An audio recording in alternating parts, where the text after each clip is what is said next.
Hello दोस्तों, स्वागत है आपका अपना यूट्यूब चैनल बिजनेस वाले पे। आज हम डिस्कस करेंगे टाइप्स ऑफ मार्केट। ऑलरेडी हम लोगों ने एक छोटा सा डिस्कशन कर चुका है कि भाई मार्केट होता क्या है। इकोनॉमिक्स का बहुत इंपॉर्टेंट टॉपिक है, राइट। टाइप्स ऑफ मार्केट हमने ओवरव्यू डिस्कस किया है। Perfect competition, monopolistic, oligopoly, monopoly, right. So आज हम थर्ड पॉइंट पे आ रहे हैं, that is monopolistic competition, right. इसको पूरा का हम लोग डायग्राम के साथ एग्जाम्पल के साथ डिस्कस करेंगे, राइट। सो लास्ट तक वीडियो देखिएगा, ज़्यादा बड़ा वीडियो नहीं बनाता हूँ, नॉर्मल में आपको समझ आ जाए। एंड हाँ, ये चीज़ याद रखिएगा कि मैंने इसमें आपको कीवर्ड्स बताऊंगा, आप कीवर्ड्स को बस याद रखेंगे, डेफिनेशन अपने मन से भी बना सकते हैं, right. So without wasting any time चलो स्टार्ट करते हैं, ठीक है। मोनोपोलिस्टिक, पहले मैं रीड कर लेता हूँ, फिर मैं नीचे हिंदी में भी लिखा हुआ है, बाद में इसको डीप में डिस्कस करेंगे। The market situation in which many sellers exist with large number of buyers and sells differentiated goods at different prices. देखिए इसमें कीवर्ड्स कहाँ पे आ गया, मार्केट सिचुएशन तो आपको मालूम ही है भाई, कोई भी डेफिनेशन है मार्केट सिचुएशन वर्ड इस्तेमाल करना है, जहाँ पर आप देखेंगे मैनी सेलर्स, बहुत सारे सेलर और लार्ज नंबर ऑफ बायर्स होते हैं, राइट। और क्या बेचते हैं, डिफरेंशिएटेड गुड, मतलब अलग अलग गुड्स, राइट।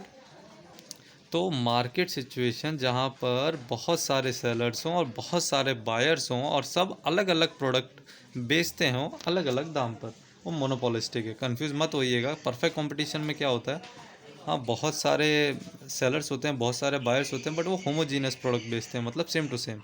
यहाँ पर सब कुछ सेम है, बस डिफरेंट प्रोडक्ट्स डिफरेंट प्राइस पे बेचते हैं, राइट। हिंदी में नीचे देखिए लिखा हुआ है, बाजार की स्थिति जिसमें कई विक्रेता मतलब सेलर बड़ी संख्या में खरीदारों के साथ बाहर निकलते हैं और विभिन्न कीमतों पर विभेदित सामान बेचते हैं। मतलब बहुत सारे बायर्स होते हैं मार्केट में, और वो अलग अलग शॉप में जाते हैं, तो वो किसके पास जा रहे हैं, सेलर्स के पास, और अलग अलग रेट उनको मार्केट में मिलती है।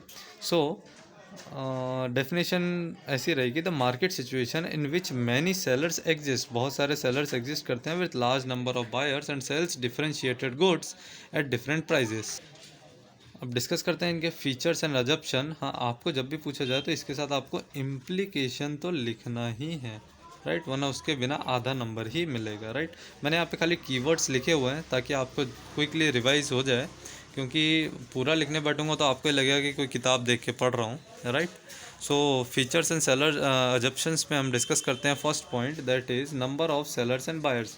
अभी तक हम लोगों ने जितने भी टाइप्स ऑफ मार्केट में डिस्कस किया, वहाँ पर ये एक पॉइंट कॉमन रहा है। मतलब आपको कोई भी टाइप्स ऑफ मार्केट का अगर आपसे पूछा जाता है कि भाई फीचर्स लिखिए, कैरेक्टरिस्टिक्स लिखिए, तो number of sellers and buyers तो आपको लिख ही देना है, राइट। सो इसका मतलब क्या है, तो number of sellers and buyers हमने डेफिनेशन में ऑलरेडी डिस्कस किया कि large number of sellers with large number of buyers and sells different good at different prices, right. तो देखो मैंने आप कीवर्ड पे आपको लिखा हुआ है कि मैनी, मतलब मैनी सेलर्स हैं, मैनी बायर्स हैं, अलग अलग रेट पे अलग अलग जगह पे बेचते हैं, राइट। अब इसके नीचे मैंने जो लिखा ये इम्प्लीकेशन है, राइट। पार्शियल मोनोपोली पावर, भाई अब इसका मतलब क्या है,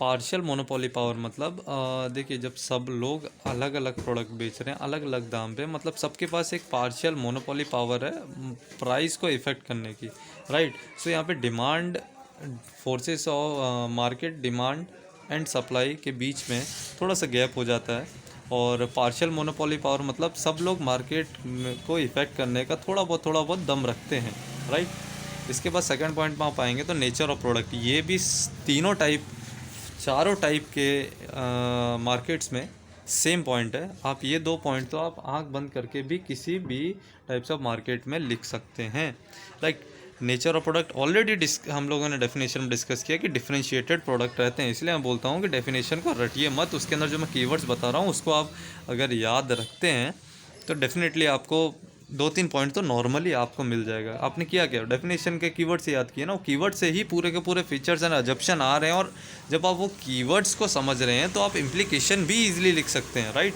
सो मार्क्स हमको कहीं गंवाना नहीं है, right. So nature of product already discuss that different products with different MRP, right.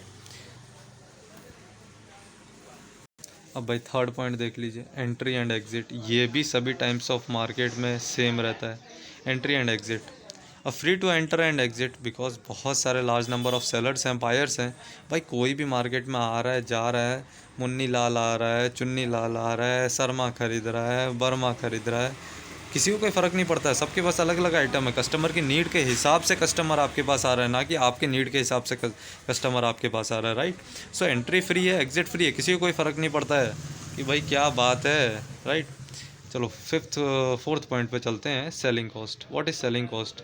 तो भाई एडवर्टीजमेंट के कॉस्ट को ही हम सेलिंग कॉस्ट बोलते हैं। नाउ इधर पे firms have to bear selling cost. Firms को सेलिंग कॉस्ट को बियर करना पड़ता है। उसका कारण मैं आपको बता देता हूँ कि भाई मैं एक सपोज़ करो अभी मैं आपको एक नॉर्मल एग्जांपल देता हूँ कि मार्केट में बिस्किट है। अब बिस्किट कौन कौन से, पार्ले है, ओरियो है, बॉर्नवीटा है, हॉर्लिक्स है, बहुत सारे हैं। बट अपना ब्रांड को बेचना है और सेलिंग बढ़ानी है तो भाई आपको एडवर्टीज़मेंट करना पड़ेगा, और advertisement is included in selling cost. तो आपको अगर अपना प्रोडक्ट ज़्यादा बेचना है तो आपको सेलिंग कॉस्ट उठाना पड़ेगा। अब ग्रुप बिहेवियर क्या रहता है? ग्रुप बिहेवियर में देखिए मैंने एजप्शन में लिखा है स्ट्रेटजी एंड काउंटर स्ट्रेटजी। अब सपोज़ कीजिए कि भाई जियो वाले भाई हमारे अंबानी जी ने अगर प्लान में थोड़ा सा रेट बढ़ाए तो भाई एयरटेल भी बढ़ाएगा, वोडाफोन भी बढ़ाएगा, राइट। सो यहाँ पे स्ट्रेटजीज़ रहती हैं और उसका काउंटर स्ट्रेटजीज़ भी बनाती है कंपनियाँ, ताकि मार्केट में वो सस्टेन कर सकें और अपना जो ब्रेक इवन जो भी उनके लॉसेस रहते हैं उनको कवर अप करके प्रॉफिट में आ सकें, राइट। सो एक बार फटाफट quick revision. Number of sellers and buyers बहुत सारे रहेंगे, अलग अलग प्राइस में, इसलिए पार्शियली मोनोपोली पावर रहेगा। डिफरेंट प्रोडक्ट रहेंगे, इसलिए नेचर ऑफ प्रोडक्ट्स में different product. Entry and exit किसी को घंटा भी फर्क नहीं पड़ता कौन आ रहा है मार्केट में, कौन जा रहा है। अपना काम है अपना शटर खोल के बैठना, कस्टमर आएगा हम बेचेंगे, right. Entry and exit.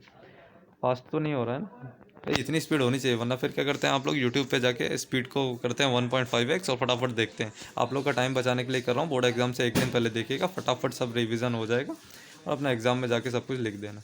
Selling cost, हाँ भाई अपना प्रोडक्ट की सेल्स बढ़ानी है तो मुझे एडवर्टीजमेंट कॉस्ट बढ़ानी पड़ेगी भाई।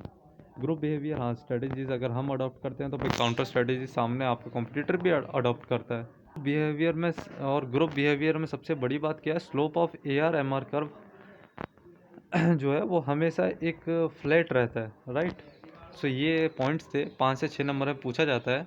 वीडियो अगर समझ नहीं आ रहा, मेरी स्पीड अगर आपको ज़्यादा लग रही है तो एक बार वीडियो को रिमाइंड करके ज़रूर देखिएगा, राइट। चलिए थैंक यू। अगर अभी तक चैनल को सब्सक्राइब नहीं किया तो फटाफट सब्सक्राइब कर दीजिए, क्योंकि हम आपके लिए शॉर्ट वाले ही क्वेश्चंस ला रहे हैं ताकि आप लोग को बोर्ड एग्ज़ाम में ईजिली रहे, ठीक है। चलिए थैंक यू। 7.5 मिनट की फिर भी वीडियो बन गई है, मैं तो 5 मिनट में निपटाने वाला था। चलिए थैंक यू।